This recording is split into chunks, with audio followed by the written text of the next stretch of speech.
En la mañana del 17 de octubre de 1945, miles de obreros, sin esperar órdenes de la CGT, se movilizaron en los principales centros industriales del país y exigieron la libertad de Juan Perón. Este hecho marcó el inicio de una nueva era para la Argentina.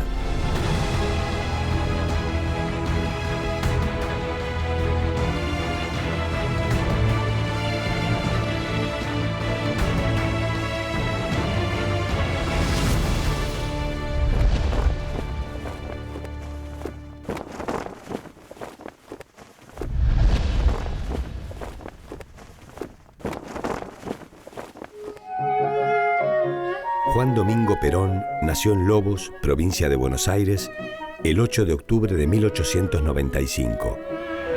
Sin embargo, esta fecha fue producto de controversia. Perón expresó que su padre lo anotó como hijo natural 2 años después de nacido. Posteriormente, la partida se vio afectada por una mancha que impedía ver la palabra natural. Su padre fue Mario Tomás Perón Dutey, quien se desempeñaba como productor agropecuario, y su madre, Juana Sosa Toledo, era ama de casa. A los 5 años, la familia Perón se mudó a Santa Cruz para luego instalarse en Chubut. Hacia 1904, Juan Domingo fue enviado a Buenos Aires, donde vivía su abuela Dominga Dutey, para completar sus estudios. Más tarde, y con tan solo 13 años, ingresó en el Colegio Militar. De allí egresó en 1913 como subteniente de infantería. Luego de transitar varios destinos, fue designado docente en la Escuela de Suboficiales Sargento Cabral.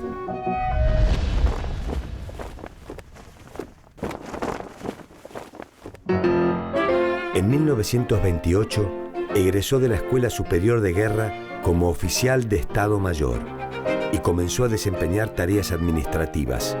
Paralelamente, trabajó como docente en ella.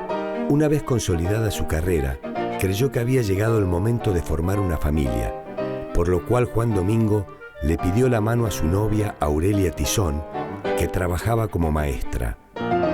El 5 de enero de 1929, la pareja celebró su casamiento. Para esa época, el presidente radical Hipólito Yrigoyen era atacado por la prensa y por la oposición, y su gobierno se debilitaba cada vez más. A partir de junio de 1930, Juan Perón participó de las reuniones que encabezaba el general José Félix Uriburu. En estos encuentros se planificaba derrocar al presidente Yrigoyen por medio de un golpe de Estado y acabar con la República. Sin embargo, Perón se apartó de este grupo y se integró a otro sector militar liderado por el general Agustín Pedro Justo, que se conformaba con mantener al irigoyenismo fuera del poder.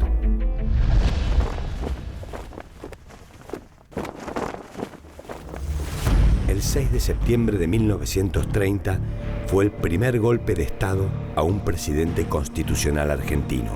El poder quedó en manos de Uriburu, el presidente de facto.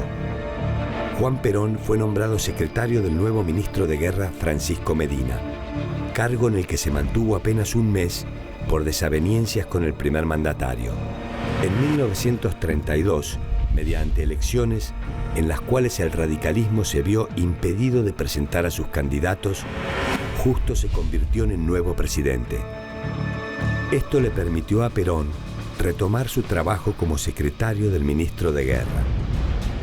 Mientras realizaba su trabajo en el gobierno, continuó con la docencia militar y escribió varios libros, como Apuntes de la Historia Militar y Toponimia Patagónica de Etimología Araucana, entre otros. En 1936 fue nombrado agregado militar en la Embajada Argentina en Chile y poco después fue ascendido a teniente coronel. Sin embargo, estaba a punto de vivir la primera gran tragedia de su vida. Su esposa, Aurelia Tizón, falleció el 10 de septiembre de 1938 de cáncer de útero. En 1939, el teniente coronel Juan Perón fue enviado en misión de estudios a Europa, que muy poco tiempo después quedó inmersa en la Segunda Guerra Mundial. En 1941 fue destinado a Mendoza y al regresar a Buenos Aires tomó contacto con un grupo denominado GOU, Grupo de Oficiales Unidos. El 4 de junio de 1943, un golpe militar depuso al presidente conservador Ramón Castillo. Su lugar fue ocupado por el general Pedro Ramírez. Edelmiro Farrell fue designado ministro de Guerra y posteriormente asumió el cargo de vicepresidente. Desde allí, influyó en la colocación de los hombres del GOU en los puestos claves del poder. Así Perón fue nombrado en el Departamento de Trabajo.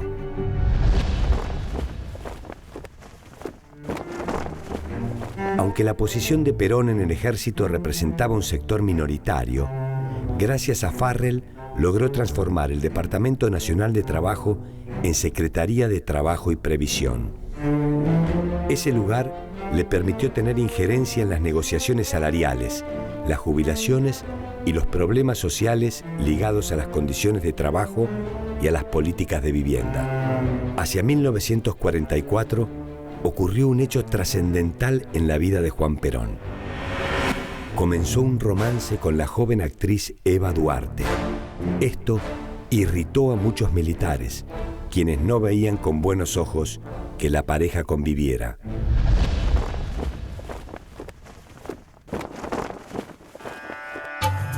En febrero de 1944, Farrell desplazó de la presidencia a Ramírez. En este nuevo contexto, el coronel Perón vio aumentar su influencia y su poder en el gobierno. Se convirtió en ministro de Guerra y más tarde en vicepresidente. Su popularidad entre los asalariados lo convertía en una figura clave de la política.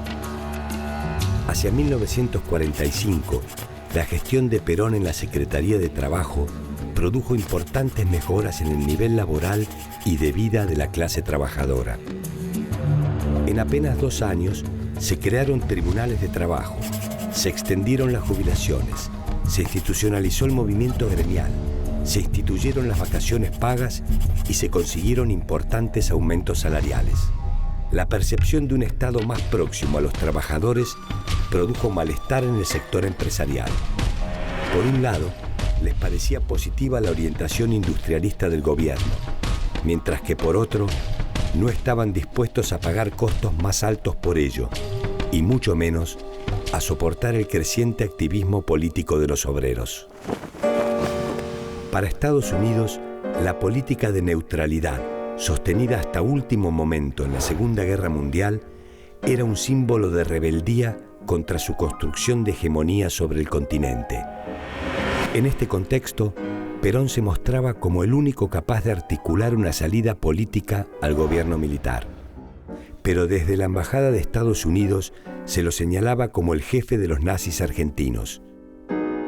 La oposición organizada en la Unión Democrática exigía la entrega del poder a la Corte Suprema.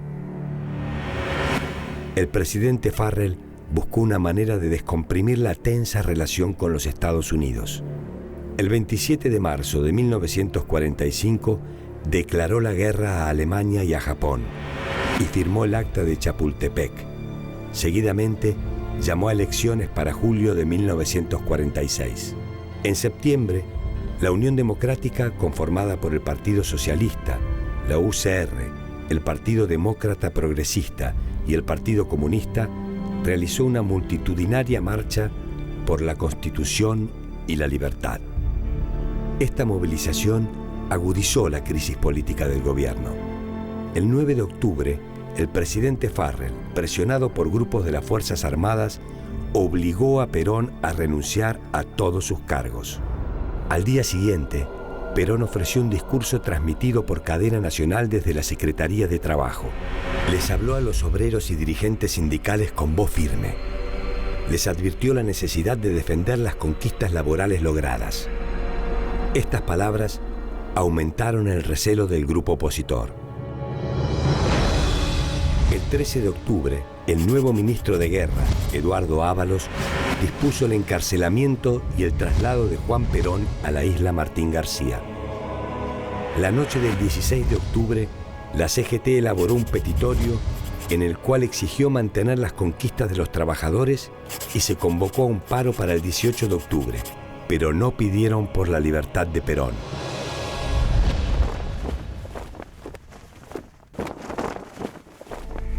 Sin embargo, en la mañana del 17 de octubre, miles de obreros, sin esperar órdenes de la CGT, se movilizaron en los principales centros industriales del país y exigieron la libertad de Juan Perón. Ante la imposibilidad de reprimir a la multitud presente, el gobierno decidió trasladar a Perón desde Martín García hacia el hospital militar. Finalmente, a las 11 de la noche, en una plaza de Mayo iluminada por antorchas, Juan Domingo Perón salió del balcón de la Casa de Gobierno. Aquella aparición marcó el inicio de una nueva era para la Argentina. Al día siguiente, Perón pidió su pase a retiro y empezó a organizar su campaña política en vísperas de las próximas elecciones presidenciales que se adelantaron para febrero de 1946. El 22 de octubre contrajo matrimonio con Eva Duarte. Su segunda esposa, lejos de mantenerse apartada, participaba activamente en las discusiones políticas de aquellos días.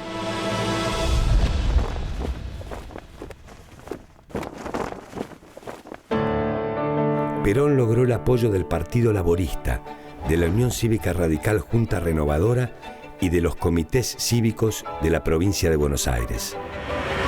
Por su parte, la oposición estaba constituida por la Unión Democrática, la cual recibió apoyo material de organizaciones patronales y del gobierno de Estados Unidos a través de Sproul Braden, ex embajador en la Argentina y en ese momento funcionario del Departamento de Estado.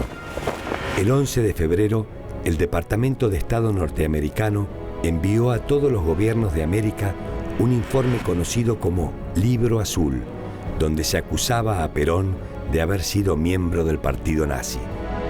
La respuesta de Perón fue negar el informe y acusar a la oposición de ser un títere de los norteamericanos. En el acto de cierre de su campaña, afirmó que había llegado la hora de elegir. La consigna era clara: Braden o Perón. Finalmente, el 24 de febrero de 1946, se realizaron las elecciones presidenciales. Luego de un mes y medio de escrutinio, la fórmula Juan Perón-Hortensio Quijano se impuso con el 52% de los votos.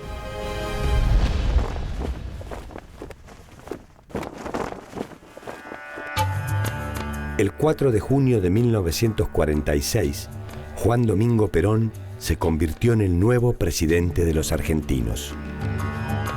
En sus manos tenía un país que, gracias al proceso de sustitución de importaciones iniciado en 1930 a causa de la crisis económica mundial, había desarrollado una importante industria. Argentina podía exportar a toda América y poseía además grandes reservas de oro acumuladas en el Banco Central. El fin de la Segunda Guerra Mundial abrió una nueva etapa en la economía de la nación. El gobierno de Perón lanzó el llamado Primer Plan Quinquenal. El plan del presidente impulsó un fuerte proceso de nacionalización de la economía. Los ferrocarriles, las empresas telefónicas y las de provisión y distribución de gas fueron adquiridas por el Estado. Para financiar la compra se utilizaron las reservas estatales, que también permitieron saldar parte de la deuda externa y realizar un gran plan de obras públicas. Su movimiento se proponía como una superación del capitalismo y del comunismo. Este modelo apuntaba al desarrollo de la llamada economía social, en la cual el Estado tomaba medidas que aseguraban la soberanía política, la independencia económica y la justicia social. Luego de vencer una serie de resistencias y renuncias de dirigentes de los partidos que lo habían ayudado a llegar a la presidencia, en diciembre de 1947, Perón articuló sus fragmentarias fuerzas. De esta forma surgió el Partido Peronista. Ese mismo año se produjo una reforma política clave, la sanción de la ley del voto femenino. Esta conquista materializaba la lucha de diversos grupos feministas durante largas décadas. Desde su trabajo en la Secretaría de Previsión, sumado a la fundación que llevaba su nombre, la popularidad de Eva crecía aceleradamente. Eva era, para los que la amaban o la odiaban, el símbolo de los nuevos tiempos. Hacia 1949, las transformaciones impulsadas por el gobierno ya eran palpables. El peronismo planteó la necesidad de legitimar jurídicamente esta nueva etapa de la Argentina mediante una reforma constitucional. Hacia fin de año, y luego de atravesar una serie de fuertes discusiones con la oposición, la nueva Constitución fue sancionada. Se incorporaron los derechos del trabajador, de la familia, de la ancianidad, de la educación y la cultura. Por otra parte, se habilitaba la reelección presidencial y se incorporaron al preámbulo las nociones de soberanía política, independencia económica y justicia social. La reelección de Perón era contemplada con temor por una oposición que se sentía cada vez más minoritaria. La dirigencia de la CGT y la del Partido Peronista Femenino intentaban imponer la candidatura a vicepresidente de Eva Perón.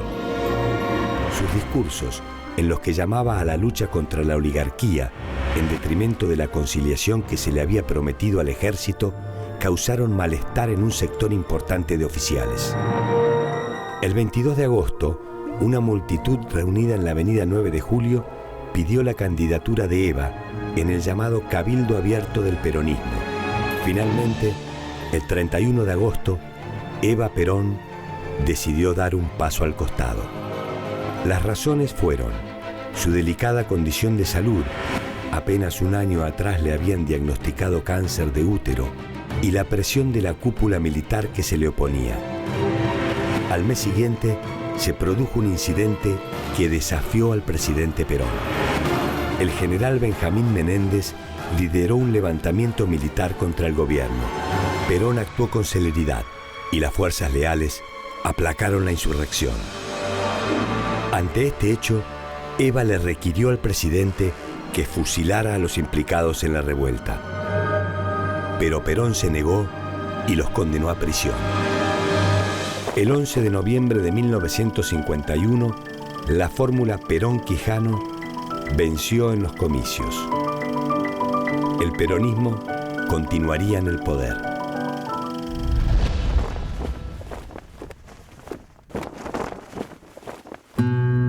La segunda presidencia de Juan Domingo Perón se inició con una economía que avanzaba a un ritmo mucho más lento que en el periodo anterior. El aumento de la producción nacional llevó a que las importaciones de materias primas crecieran.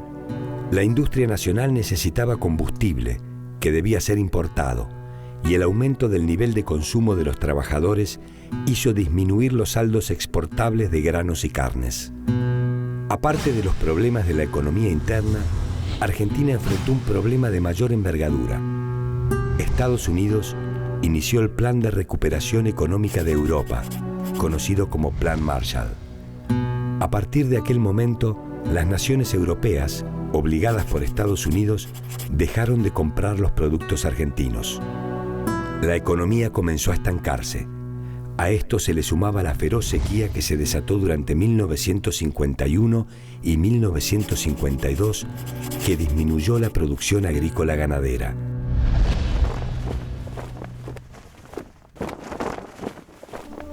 En 1952, Juan Perón enfrentaba una nueva tragedia. La salud de su esposa se deterioraba a pasos agigantados y a pesar de los esfuerzos médicos, la situación era irreversible. El 26 de julio, a las 20:25 horas, María Eva Duarte de Perón falleció. Las calles se llenaron de miles de personas que expresaron su dolor ante la partida de la primera dama. Mientras tanto, otros sectores festejaban.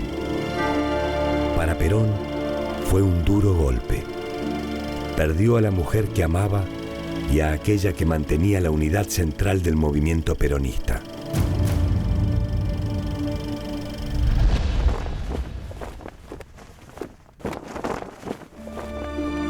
La partida de Eva dejó un vacío en la política argentina. Era sin dudas el fin de una etapa y el comienzo de otra para el pueblo argentino. En 1952, el Congreso aprobó la Ley de Personería Gremial, la cual estableció el sindicato único por rama. Esto consolidó el poder de los sindicatos, mientras que facilitó el control del Estado sobre ellos al reducir su número. En aquel mismo año, Perón lanzó el segundo plan quinquenal, que tenía por propósito el crecimiento de la industria pesada, el autoabastecimiento petrolero y el aumento de las exportaciones, a través de la acción coordinada del Estado y el capital extranjero. A comienzos de 1953, un escándalo puso en vilo al gobierno peronista. Juan Duarte, cuñado y secretario privado de Perón, fue acusado de utilizar sus contactos políticos para hacer negocios. La situación se agudizó con un trágico final. El 9 de abril, Juan Duarte fue hallado muerto en su departamento. Aunque la pericia policial determinó que se trató de un suicidio, la oposición denunció que había sido asesinado para cubrir su complicidad y de esta forma salvar la imagen de Perón. Los seguidores del presidente decidieron mostrarle su apoyo y 4 días después realizaron una manifestación en Plaza de Mayo. De pronto ocurrió lo inesperado. 2 bombas explotaron. Los llamados comandos civiles, compuestos mayoritariamente por militantes radicales, estaban dispuestos a usar la violencia con tal de acabar con el gobierno de los peronistas. El ataque provocó la muerte de 7 manifestantes y un número importante de heridos. Esa misma noche, militantes peronistas incendiaron las sedes partidarias de la Unión Cívica Radical, del Socialismo y del Partido Conservador, además del tradicional reducto de la oligarquía, el Jockey Club. Durante los días siguientes, fueron encarcelados varios líderes opositores acusados de conspiración. Juan Perón sabía que la situación podría volverse aún peor y, en busca de descomprimir el conflicto, envió una ley de amnistía al Congreso. El 17 de julio de 1953, Milton Eisenhower, hermano del presidente de los Estados Unidos, llegó a la Argentina, acompañado por un grupo de funcionarios del Departamento de Estado. Comenzó así una nueva etapa de acercamiento con Estados Unidos por parte de Perón, quien necesitaba esos capitales para profundizar la industrialización. En busca de darle seguridad jurídica a las inversiones del exterior, el Congreso sancionó la Ley de Garantía a las Inversiones Extranjeras. En este marco, el primer contrato que firmó Perón fue con la empresa petrolera norteamericana Standard Oil. De inmediato, la oposición y los sectores nacionalistas del gobierno criticaron el acuerdo. El discurso antiimperialista que había promovido anteriormente Perón ahora se volvía en su contra, y el contrato nunca fue aprobado por el Congreso. Pero los adversarios de Perón estaban lejos de tranquilizarse. La Iglesia, que había dado su apoyo al gobierno peronista en sus inicios, se volcó a la oposición. El 11 de junio de 1955, la oposición marchó en una procesión de Corpus Christi hacia la Catedral de Buenos Aires. Allí se realizó el acto político más grande en contra de Perón desde 1945.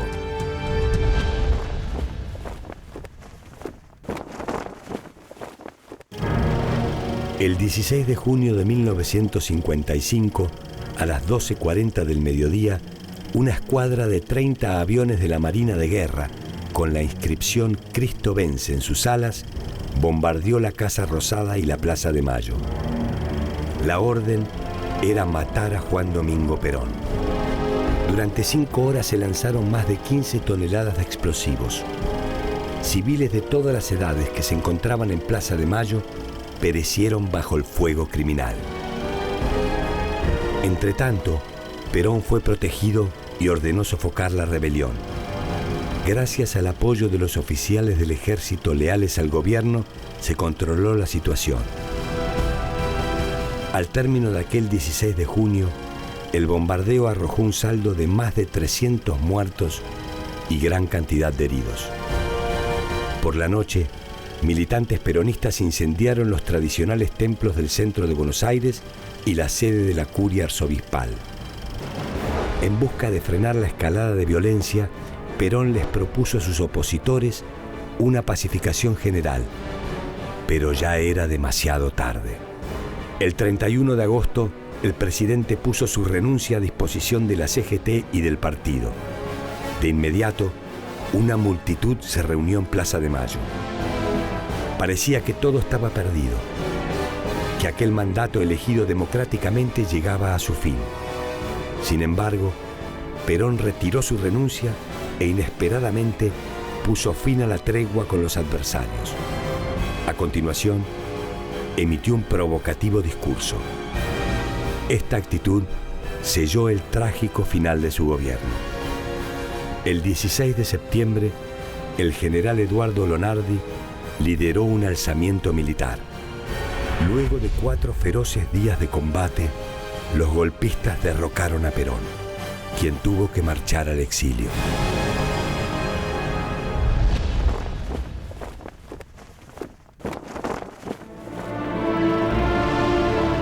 La partida del gobierno de Perón abrió un largo capítulo de 18 años de resistencia, clandestinidad y profunda inestabilidad política en el país. Durante su gestión, aplicó una serie de medidas que buscaron la transformación profunda de la Argentina. Para la oposición, se trató de un autoritario que solo quería perpetuarse en el poder. Para sus seguidores, fue un líder preocupado por el bienestar de la población y un referente de la política social.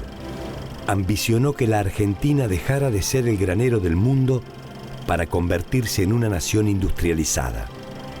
Sus presidencias marcaron una nueva etapa en la política de la nación. Muchos creyeron que el exilio sería el fin de Juan Domingo Perón, pero la historia determinaría lo contrario.